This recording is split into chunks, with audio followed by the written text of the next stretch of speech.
এক ছোট্ট গ্রামে বাস করত এক কৃষক ও তার স্ত্রী। কৃষকের ছিল একটি বড় উঠান। সে সেখানে অনেকগুলো মুরগি পোষা ছিল। কৃষকের স্ত্রী সেই মুরগিগুলো খুব যত্ন করে প্রতিদিন খাবার দিত, পরিষ্কার করত আর মুরগিগুলোর ডিম বিক্রি করে খরচ চালাতো। কিন্তু একটা সমস্যা দেখা দিল যখন এক দ্রুত শিয়াল সেই মুরগির উপর নজর দিল। সে ছিল খুব চালাক। দিনের বেলায় আড়ালে লুকিয়ে থাকতো আর রাত হলেই ধীরে ধীরে খাঁচার দিকে এগিয়ে যেত। একদিন গভীর রাতে শিয়াল মুরগির খাঁচার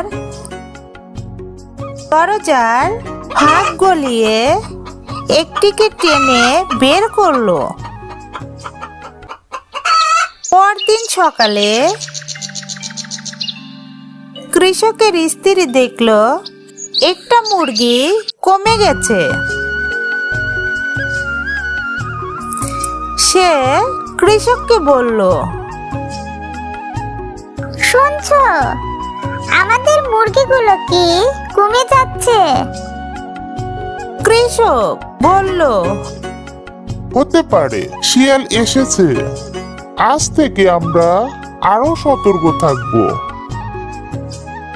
তারা খাঁচার দরজা ভালো করে আটকালো।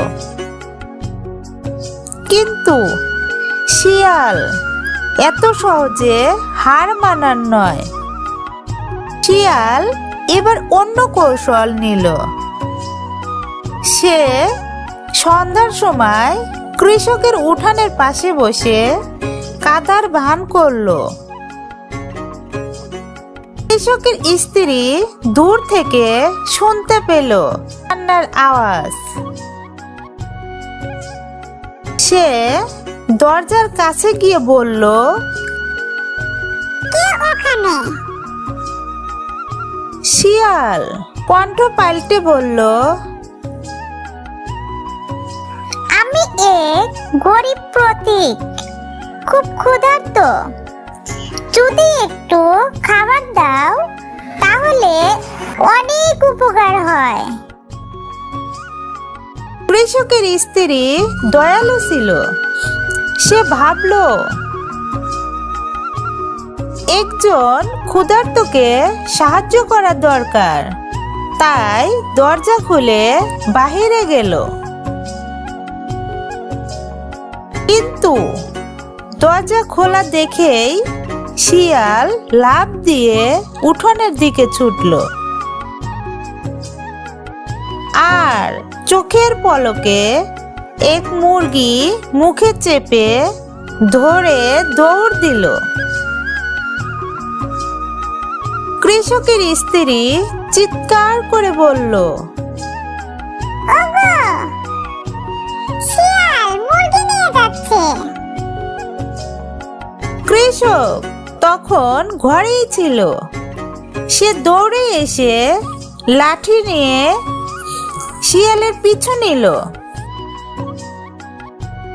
কিন্তু শিয়াল এত ফুর্তিতে ছিল যে সে এক লাফে খালের ওপারে চলে গেল।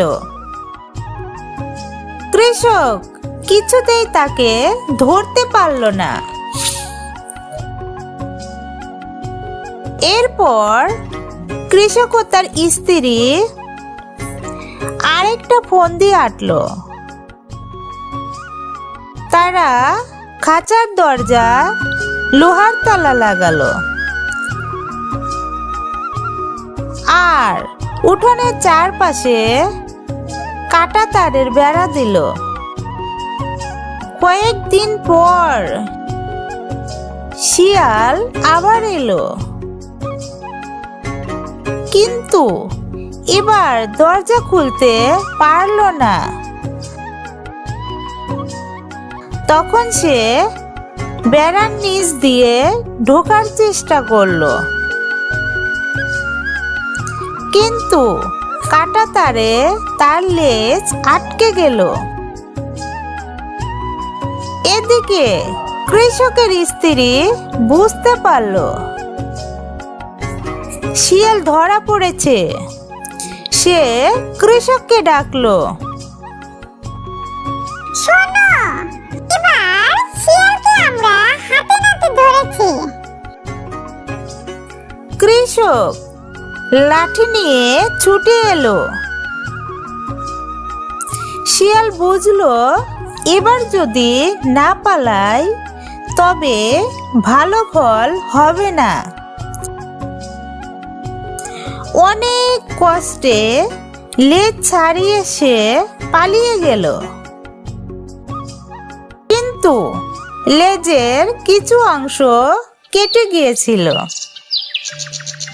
সেই দিনের পর থেকে শিয়াল আর কখনো মুরগি চুরি করতে আসেনি।